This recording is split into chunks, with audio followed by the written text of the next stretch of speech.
네, 정치권의 가장 뜨거운 이슈에 대한 입장을 양당 대변인에게 직접 들어봅니다. 여의도 스피커, 이지혜 더불어민주당 상근부 대변인, 정광재 국민의힘 대변인 두 분과 함께하겠습니다. 어서 오십시오. 반갑습니다. 반갑습니다. 네, 이제 대선까지 딱 22일 남았습니다. 공식 선거운동 첫날이 시작됐는데 이재명 후보는 광화문 출정식에서 빛의 혁명 완수, 김문수 후보는 가락시장에서 민생 경제 대통령을 외쳤는데요. 1호 공약을 보면 이재명 후보는 경제 강국, 김문수 후보는 기업하기 좋은 나라 이렇게 이제 꼽았습니다. 우선 대선에 임하는 국민의힘, 민주당 각오 그리고 이제 슬로건이 어떤 건지 두 분의 입장부터 먼저 좀 들어보겠습니다. 이재 대변인께 먼저 들어볼까요? 네, 저희 더불어민주당은 시민이 시작한 빛의 혁명 정신을 계승해서 회복과 성장, 이 새 시대를 열겠다 이렇게 선언을 했고요. 네. 더불어민주당의 이재명 후보는 그 첨단 산업으로 세계를 선도하는 경제 강국을 만들겠다 이렇게 약속을 드렸습니다. 그래서 오늘 공식 선거운동 첫날이었는데 그 이 약속에 대한 강한 의지를 보여드리기 위해서 먼저 12산 내란을 막아낸 빛의 혁명의 상징이죠. 그 광화문 청계천 광장에서 출정식을 가졌고, 그리고 바로 이어서 K혁신, K반도체, K과학기술 이러한 새로운 희망의 내일을 만들어보자는 취지로 판교, 동탄을 거쳐서 지금 이 시간에는 K과학기술의 도시인 대전에서 선거 유세를 하는 걸로 알고 있습니다. 대전은 카이스트를 중심으로 과학기술 인재가 아주 많이 모여있는 곳인데요. 지금 과학 강국으로 그리고 경제 강국으로 나아가겠다는 그런 의지를 보여준 것이라고 생각합니다. 근데 오늘 이재명 후보가 그 현장에서 한 말 중에 저는 좀 인상 깊었던 말이 있는데 이재명 후보가 지난 11일 동안 경청 투어를 통해서 전국을 돌아다니지 않았습니까? 그런데 국민들을 많이 만나서 그 국민들께 듣는 말이 가장 많이 듣는 말이 뭐였냐면 우리 너무 먹고 살기 어렵다 이런 말씀들이라고 했었습니다. 그러면서 이념이니 진영이니 뭐 이런 색깔이니 지역이니 이런 거 뭐가 중요하냐. 우리가 국민들이 먹고 사는 문제, 민생, 경제, 평화, 안보 이런 것들이 정말 진정으로 중요하다. 이렇게 강조를 하셨습니다. 그래서 국민들이 정말 잘 먹고 잘 사는 그런 문제를 해결하기 위해서 그 중요한 일을 하는 그런 선거운동을 하겠다라고 한번 말씀드려보겠습니다. 네, 요즘 그런 얘기도 들리더라고요. 이게 병원에도 좀 잘 안 가게 된다. 좀 아끼려고. 그렇죠. 병원에 안 가게 되는 그런 상황이 가장 좀 힘들고 어려운 상황이란 그런 이야기들이 있는데 국민의힘의 각오 그리고 이제 슬로건도 들어볼까요? 이번 대통령 선거는 절대로 져서는 안 되는 선거입니다. 이번 선거가 치러지게 된 데는 물론 윤석열 전 대통령의 비합법적인 12월 3일의 계엄과 또 그 이후에 있었던 윤석열 전 대통령에 대한 파면으로 이루어지는 선거라는 측면에서 우리 당에 대한 선거 구도가 불리한 것은 사실입니다만 앞으로 대한민국의 100년, 아니면 더 나아가서 500년을 좌우할 수 있는 아주 중요한 선거이기 때문에 반드시 승리해야 한다.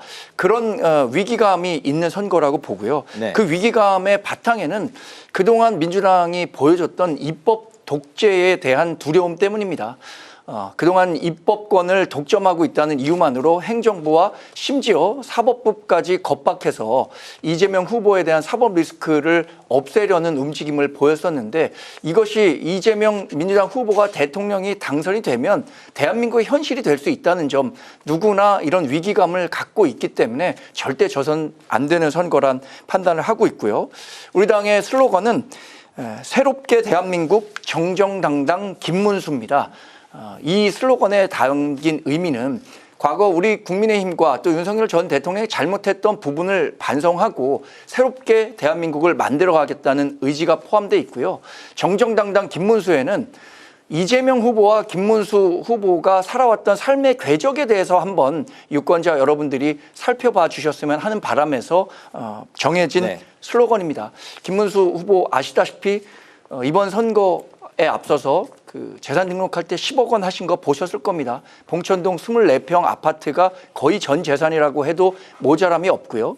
또 노동운동가로서 도지사 2번, 국회의원 3번을 하면서 그 국회의원 또 행정가로서의 경력을 충분히 보여줬다고 생각하기 때문에 이러한 구호들을 통해서 이재명 후보를 이길 수 있는 후보 이런 것들을 강조해 나갈 계획입니다. 네네. 네, 앞으로 22일간 치열하게 선거전이 펼쳐질 텐데요.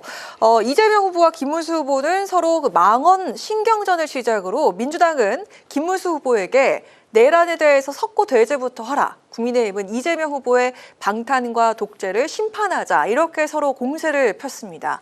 과연 앞으로 무엇을 어떻게 공격을 하고 또 어떻게 방어할 것인지 각 당의 선거 전략 포인트 한번 들어보도록 하겠습니다. 이지혜 부대변인 네. 들어볼까요? 저희는 사실 선거 전략이나 공격이라기보다 어떤 사실관계를 확인하고 그 사실관계를 국민과 공유하는 그런 네. 기간을 가지면 된다고 생각하는데 한국은행이 네. 지난달 발표한 올해 1분기 우리나라 실질 GDP 성장률이 얼마인지 아십니까? 원래는 0.2%를 예상했는데 0.2%도 정말 낮은 수치임에도 불구하고 마이너스 0.2%로 발표했어요. 그러니까 마이너스 성장, 역성장을 한 네. 겁니다. 그리고 1분기 성장률을 공개한 19개 나라 중에 우리나라가 19위로 최하위입니다.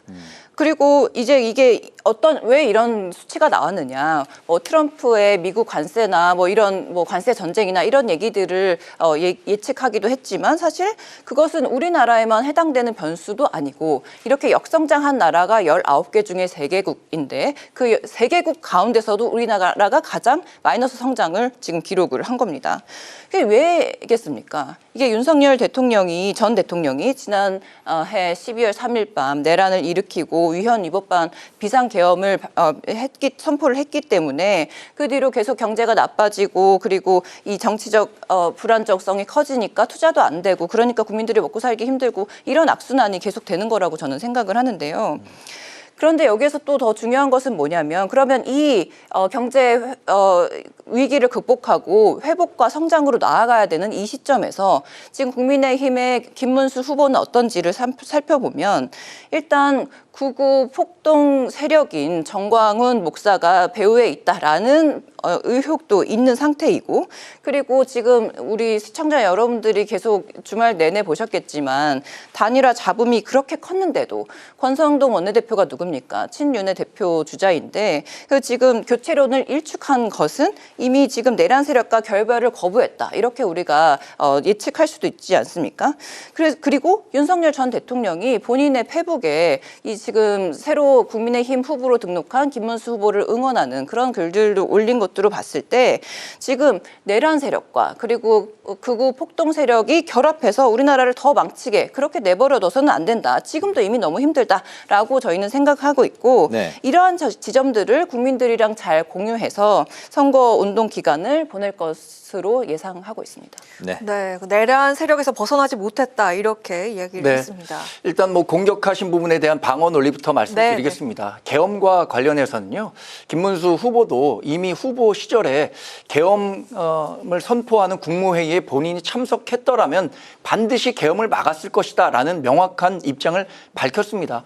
탄핵과 관련해서도 이미 여러 후보들은 탄핵의 강을 건너야 한다는 이야기를 하고 있고 김문수 후보도 최종 후보가 된 이상 탄핵과 관련해서 새로운 메시지를 낼 가능성을 충분히 말씀드리겠습니다.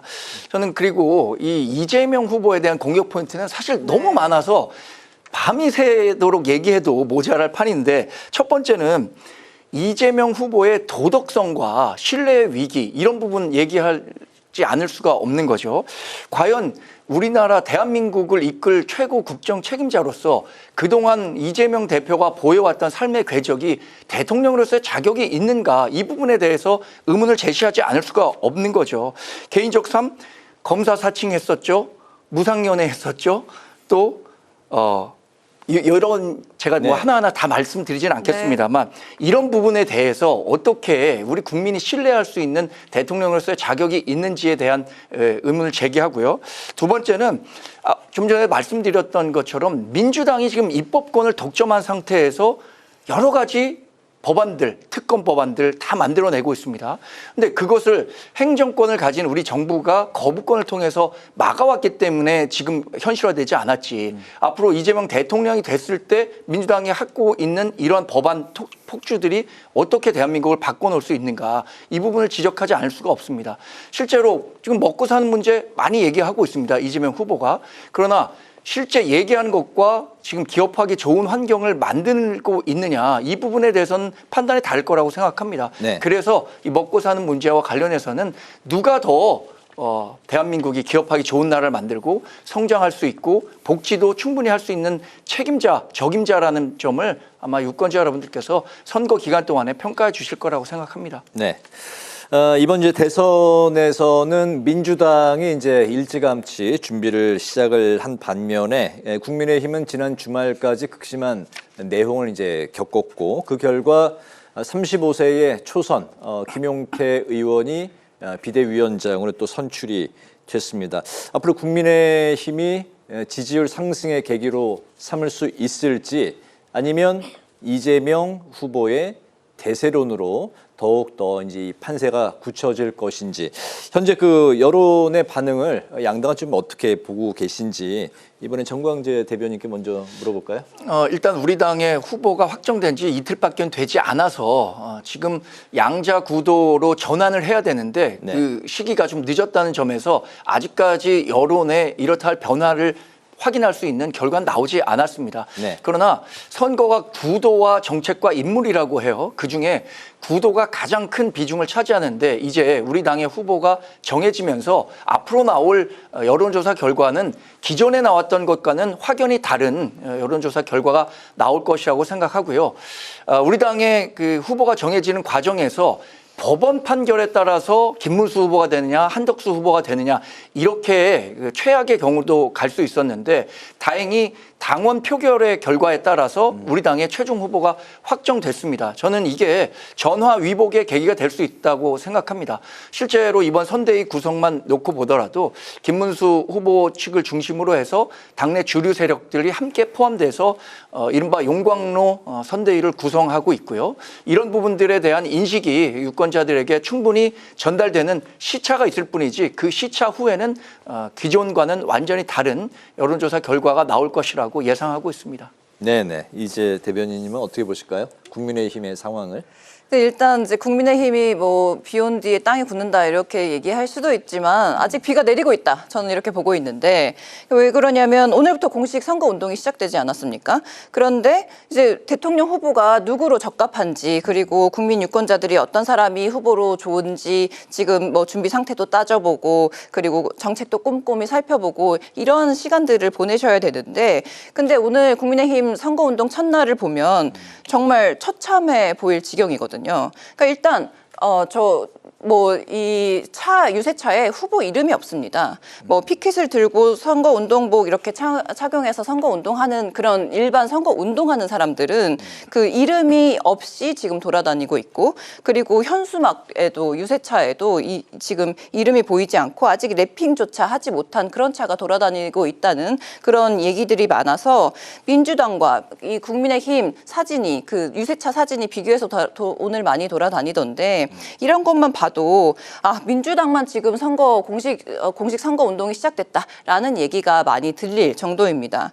그리고 이런 대선이 끝나면 인수위가 없이 바로 시작이 되는데 바로 정부가 꾸려져야 되는데 이렇게 선거 운동 하나 제대로 하지 못하고 지금도 아직 후보가 선출되지 이틀밖에 안 돼서 준비가 안 됐다 이렇게 얘기를 한다고 하면 그러면 바로 인수위 없이 시작하는 정부에서 어떤 정책들을 어떻게 실행을 할 수가 있는지 이런 것들도 우리가 잘 봐야 될 부분이라고 생각합니다.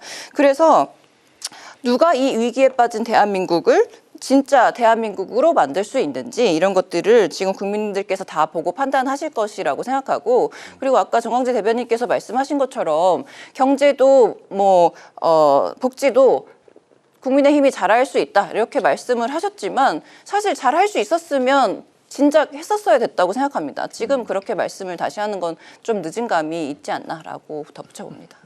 네. 기호 1번과 2번의 대결 구도로 이렇게 볼 수 있는데 여기서 가장 큰 변수로 꼽히는 게 기호 4번 개혁신당 이준석 후보입니다. 선거운동의 막이 오른 오늘 0시에 전남 여수 산업단지를 찾아서 빅텐트 합류 없이 끝까지 완주를 하겠다 이렇게 밝혔는데요. 국민의힘 단일화 내홍의 반사 이익을 얻어서 15% 득표까지 기대할 수 있다. 자, 이런 전망이 있는데 과연 어떻게 보시는지 국민의힘 단일화 내홍의 반사이익을 얻어서 15%의 득표 이거 가능하다고 보십니까? 일단 이준석 후보의 이번 대선 완주 의사가 굉장히 확고한 것 같아요. 네. 그래서 실제로 완주할 가능성이 저도 뭐 객관적 정황상 높다고 보는데 그렇게 되면 결국에는 보수 중도표의 분열로 이어지기 때문에 정권 재창출하는 데 있어서 큰 어려움이 예상됩니다. 그래서 저는 김문수 후보가 이제 우리 당의 후보로 정해졌기 때문에 이준석 후보를 포용할 수 있는 다양한 메시지를 통해서 단일화의 가능성을 끝까지 추진해야 한다고 생각하고요. 만약에 이준석 후보가 끝까지 완주한다고 했을 때 15%의 득표율을 올릴 수 있을 것인가? 저는 우리 한국 정치의 특성상 그동안 역사적인 상황을 고려했을 때 그건 어렵다고 봅니다. 왜냐하면 1대1 구도가 정해지는 순간부터 지지자들은 결집하기 마련입니다. 그래서 그동안 치러졌던 역대 대선 가운데 이렇다 할 제3후보의 공간을 찾아내지 못했던 게 사실이고요. 그런 측면을 고려한다면 이준석 후보의 완주 의사를 뭐 지금은 이해합니다만 적어도 우리 당으로 합쳐졌을 때 이재명 후보의 당선을 네. 막을 수 있다라는 확신이 서는 순간부터는 네. 단일화 국면으로 접어들 수 있다라고 기대하고 있고 그런 노력들을 끝까지 해야 하는 게 우리 후보의 몫이라고 생각합니다. 네, 네네. 조광대 대변인 이야기 들어봤고요. 이재 대변인 생각 들어보도록 하겠습니다. 일단 호남 지역에서 선거운동을 시작을 했네요. 근데 이제 아직도 네. 국민의힘이 강제 단일화에 미련을 버리지 못했다는 그 사실이 좀 안타깝게 네. 생각되고 왜냐면 어쨌든 이준석 후보는 이준석 후보대로 김문수 후보는 김문수 후보대로 지금 선거를 잘 치르는 게 각자의 목표가 아닌가 이렇게 생각이 들고요.